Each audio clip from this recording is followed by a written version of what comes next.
২০২৫-২৬ অর্থবছরের বাজেটে অপ্রদর্শিত আয়কে বৈধতা দেওয়ার বিধান রাখার কড়া সমালোচনা করেছে Centre for Policy Dialogue CPD.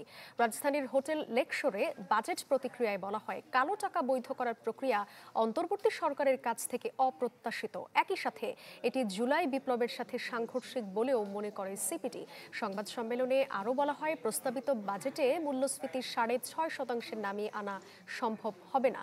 কঠিন হবে সামষ্টিক অর্থনীতির লক্ষ্যমাত্রা অর্জন করা। সমালোচনা করা হয় কৃষি, খাদ্য, শিক্ষা, স্বাস্থ্যে যথাযথ বরাদ্দ দেয়া না দেয়ার।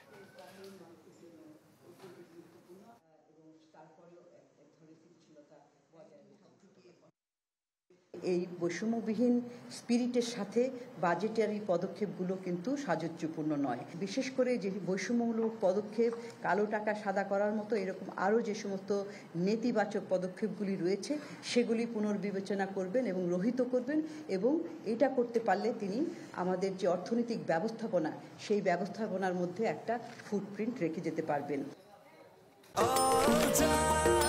নিশ্চিন্তে খান স্বাস্থ্যকর অল টাইম পান। All time